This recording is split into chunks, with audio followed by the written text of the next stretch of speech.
Good morning, and welcome back to Lopes on Movies. My name is Joey, and today I am joined by Connor.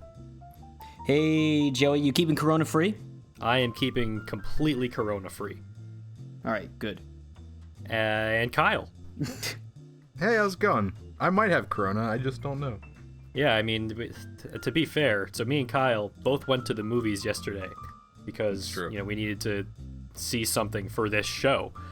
Yes. So, maybe by the time this airs, people aren't going to be going to the movies anymore because they're afraid that they're going to get Corona. People are just going to be locked up in their houses. Not many people went to that movie last night.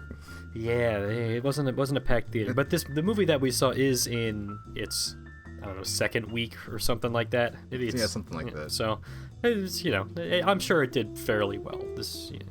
We're talking about The Invisible Man. That's the movie that we're talking about. Of course we are. Today, everybody. So, just for some fun stuff, Kyle, yes. You had an interesting experience getting to the theater yesterday. Yes. So, I'm a working stiff, so I was 30 minutes late for the movie. And I didn't realize this. When you try to buy a ticket to a movie, like, that long after it started, you can't. You can't buy the ticket. It says that there's no room left in the theater, which was very untrue. Well, the kiosk maybe like boots you out. I bet if you talk to a person, they would let you buy the ticket, but they're But that would have hurt my whole scheme, Joey. well, more importantly, there were no people. There's no one there. There's nobody to buy taking a ticket. tickets. Yeah, so I was kind of screwed.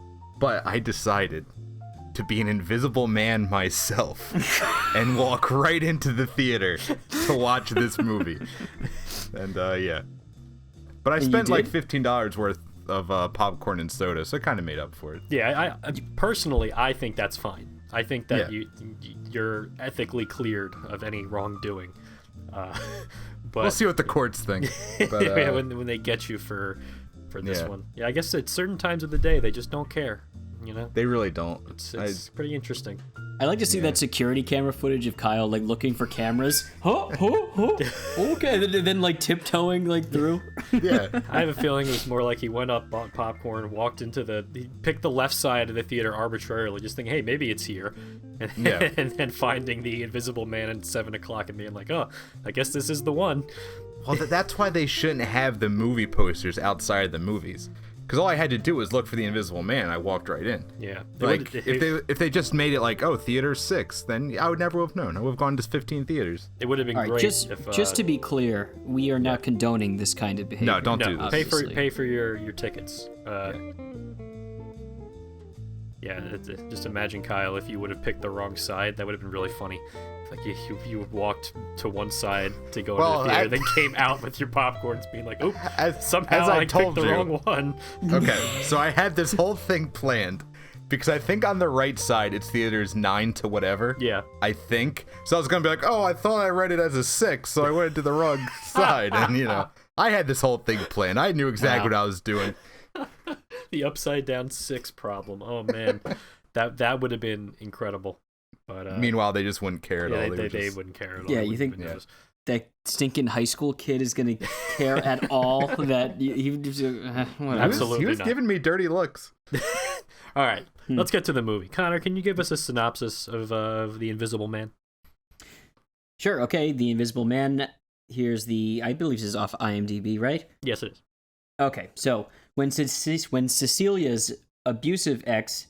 Cecilia is hard to say. It's like a tongue twister. When Cecilia's especially when there's an S, when you're saying Cecilia's, when Cecilia's abusive ex takes his own life and leaves her his fortune, she suspects his death is a hoax. There's a lot of these little tongue twister things in here.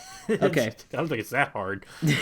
As a series of coincidences turn lethal, Cecilia works to prove that she is being haunted, that's not haunted, it's hunted. Haunted still works, though. Haunted works, too. You could have played it off. Yeah, I could have. Cecilia works to prove that she is being hunted by someone nobody can see. Ooh, spooky. Invisible Man. Okay. The movie was written and directed by Lee Wannell, who I don't know if that's how you say his name, but that's my best attempt. who is best well known for writing Saw and the Insidious movies, as well as directing a lovely little movie from 2018 called Upgrade. Yeah, I know that. Which we all liked. It was a very, very solid movie that more people should have seen. Yes, I totally agree. This Invisible Man stars Elizabeth Moss in the lead role. Joey, what do you want to talk about before we go into The Invisible Man? Well, I want to talk a little bit, like a little history lesson here, because The Invisible Man, you may have heard of The Invisible Man, because it's not a new character. This is a character. You probably haven't seen him. Well, Jesus, how many Invisible Man jokes are there going to be? At least 3 more. Okay. So, the Invisible Man is a well-known character. It's one of the classic Universal movie monster characters, and it's been, he's shown up in movies constantly over the years. So this is another take on that character. But you may be wondering, the Universal monsters. Wasn't there something about the Universal monsters that was supposed to happen, like semi-recently or something like that? Enter Tom Cruise. Well, there's more to this before even Tom Cruise gets involved. So here's the thing. In the mid-2010s or whatever, Marvel is on top of the world. Age of Ultron just releases to a ridiculous amount of money. The Force Awakens just comes out to reignite Star Wars. And now Disney has these 2 massive cinematic universe franchises, and all the other studios are panicking. They're like, oh man, we cannot compete with this. What do we do? How can we get ourselves into this space, right? So Warner Brothers, they tried to create their own cinematic universe with DC Comics. Disastrous results. But they're still going, of course, but I don't think anybody has liked any of the DC movies that have come out since they started their thing. Like, it started with Man of Steel, and it was all downhill from there. And they're still going. Wonder Woman did okay.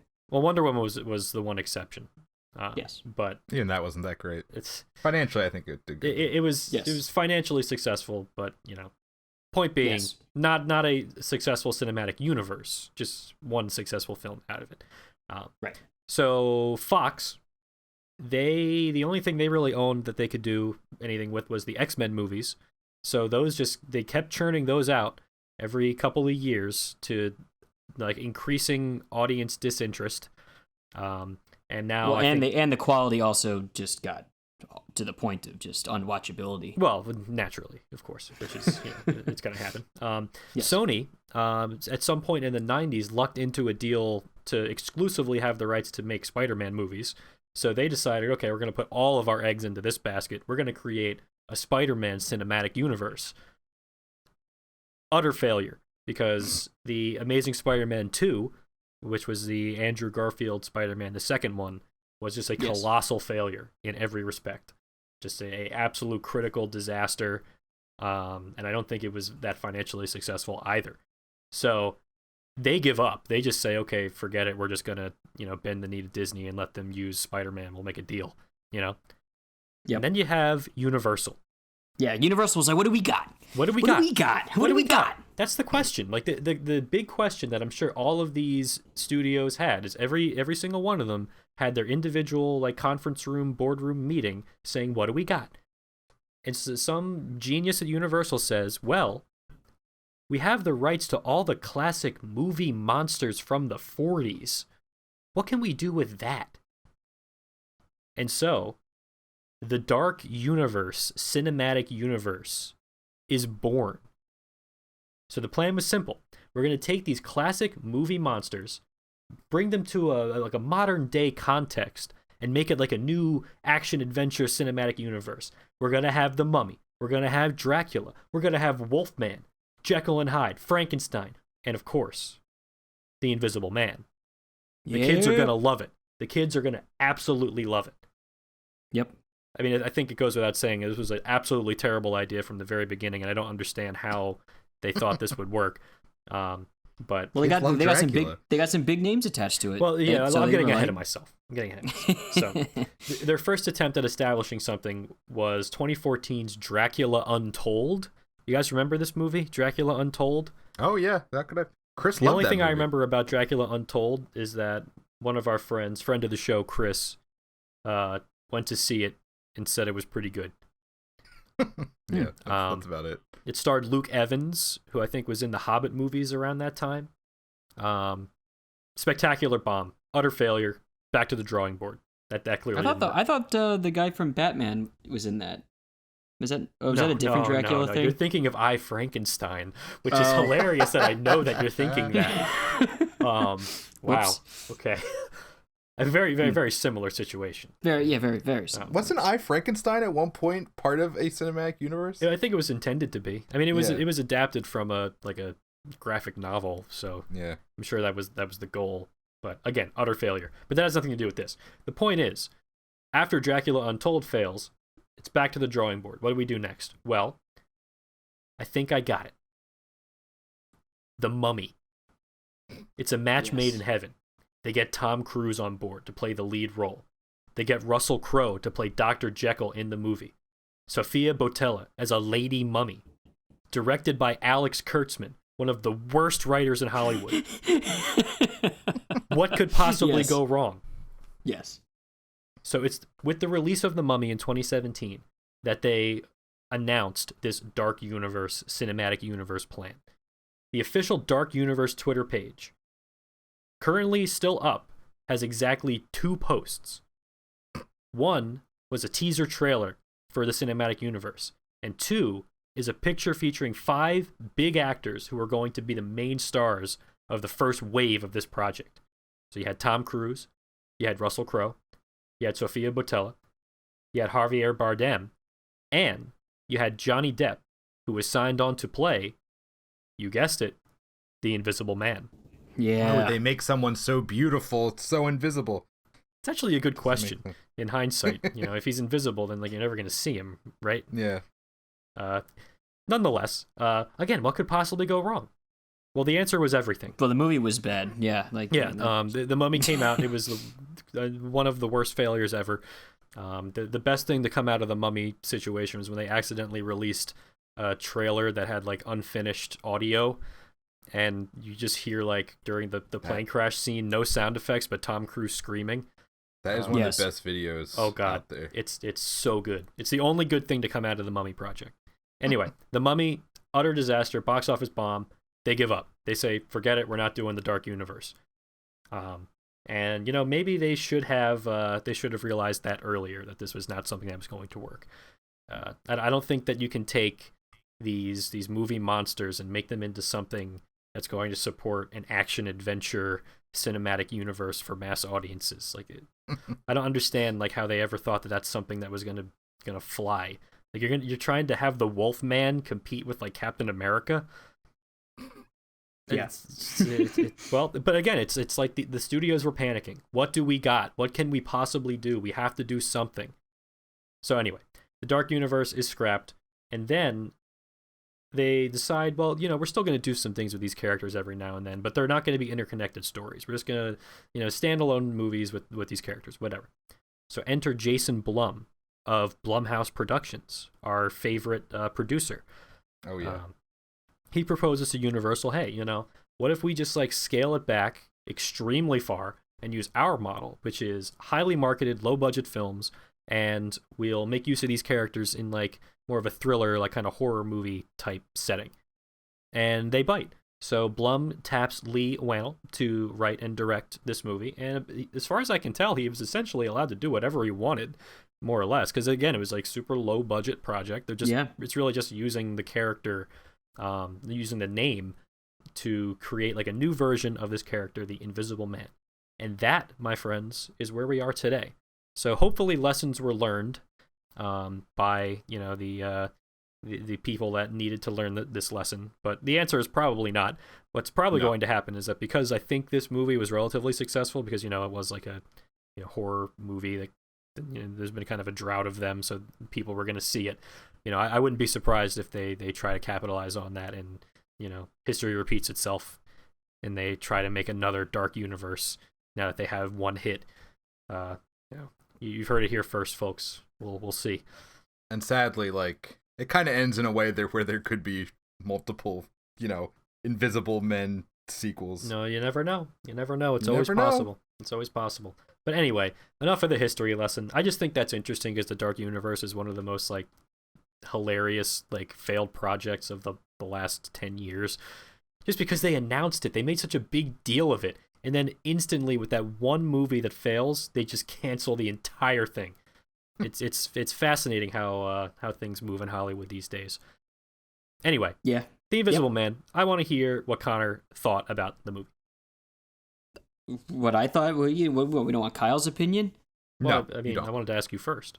Okay, I really like The Invisible Man. I thought it was very fun. I thought it was a good movie to see with a crowd also, which is kind of sad right now because of coronavirus. Yeah, that crowds aren't coming out. Yeah. It kind of does feel like it has like a good like horror movie experience, like a crowd kind of thing.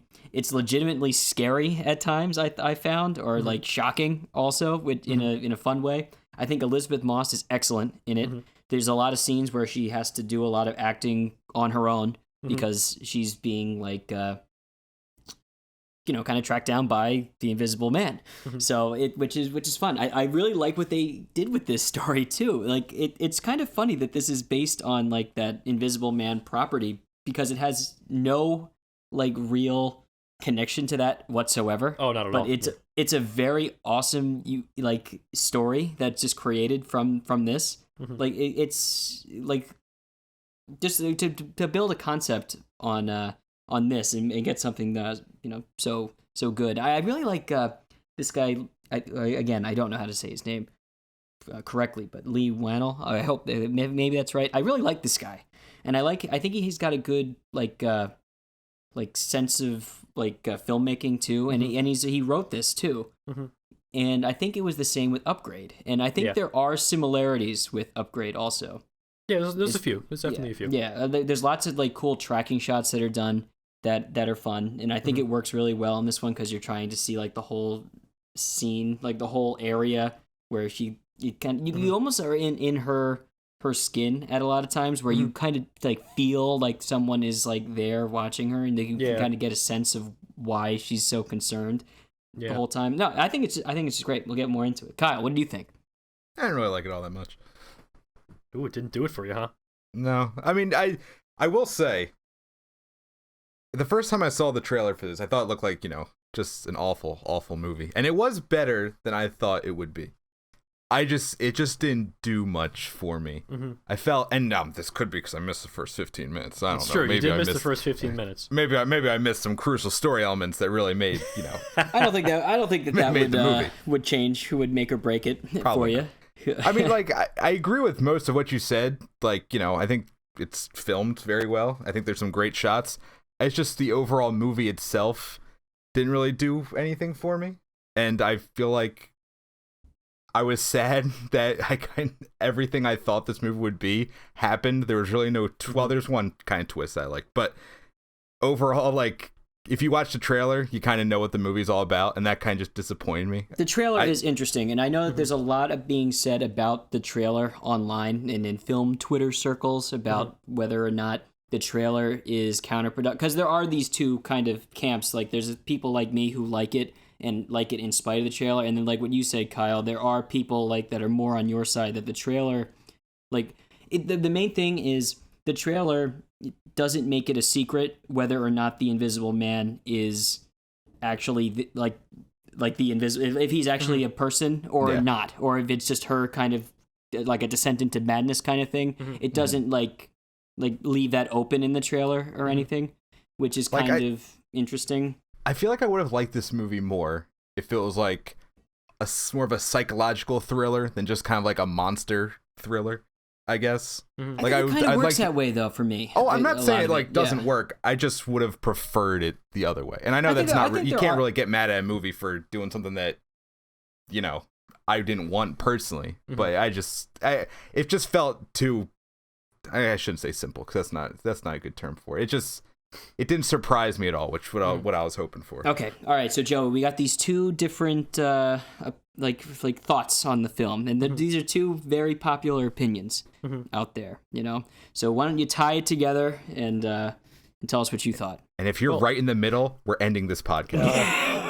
Okay, so I will not say. Well, I think I kind of feel like I'm in the middle of you two guys a little bit. All right, I won't say that. I'll avoid that cliche. But I will say that the one thing that Connor brought up, which is the question of whether or not you should know if the Invisible Man is real or if the main character is crazy.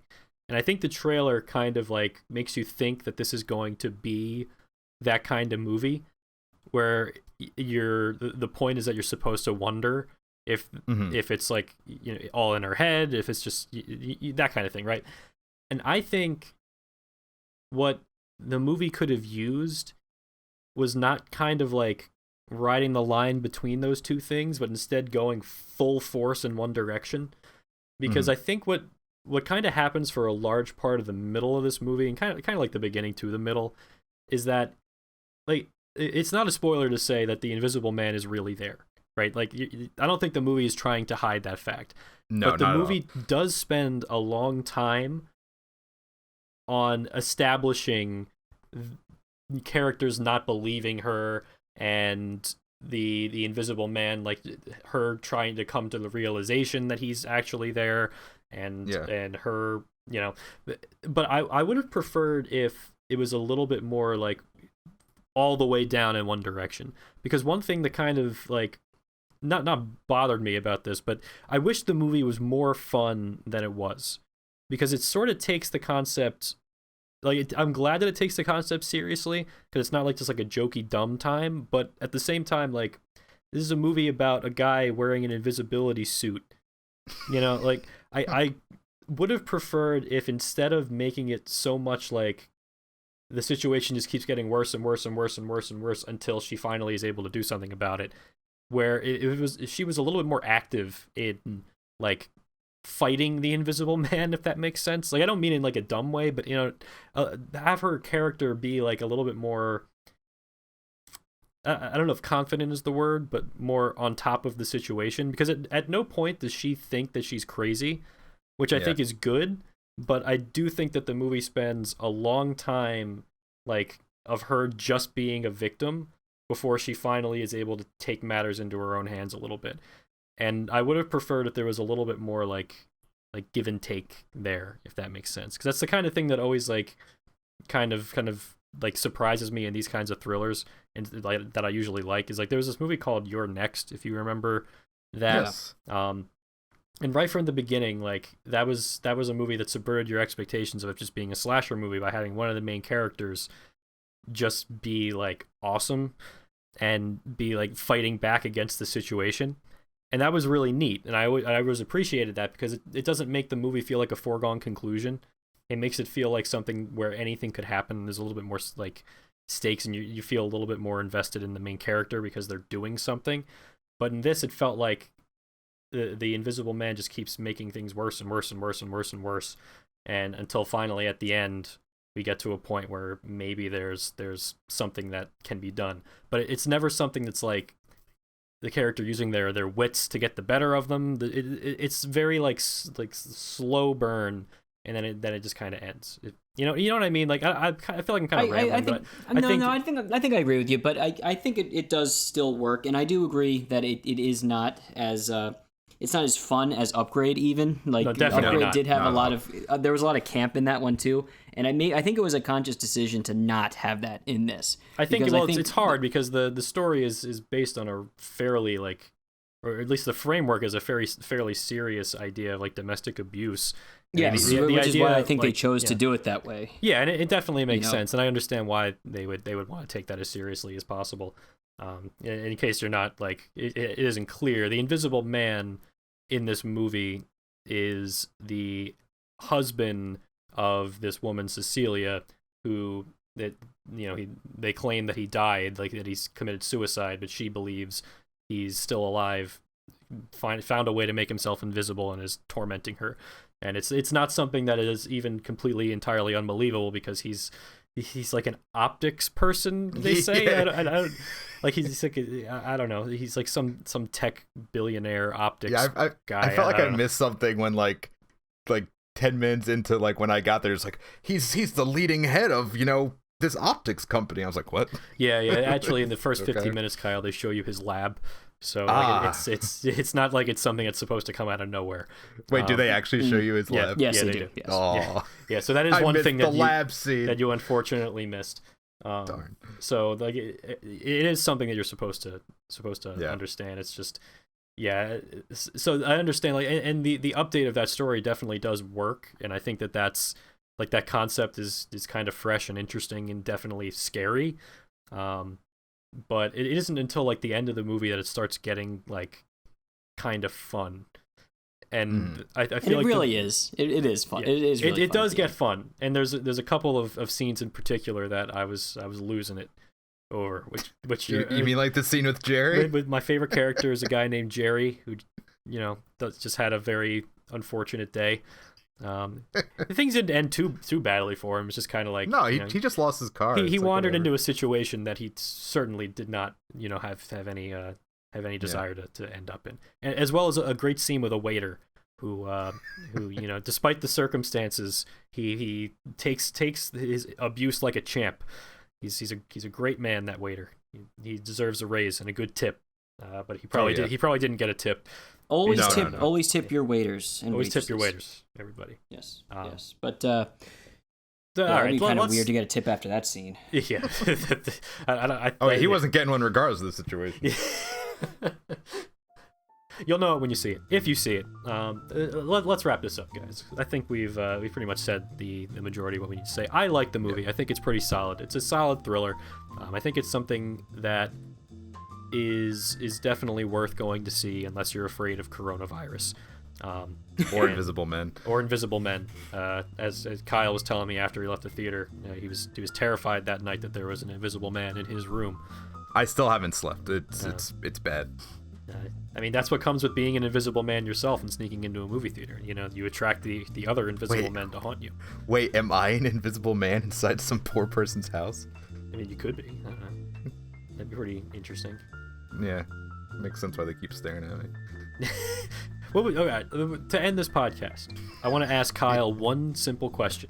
Okay, let's hear it. If you were an invisible man, yeah, what is the first thing you would do with your invisibility powers? Oof. Oh man, that's a tough one. Probably sneak into a movie. Maybe like, The Mummy or something like that. I don't want to spend the money on, but I want to go see. Something like that. How ambitious. What about you, Kyle? Hold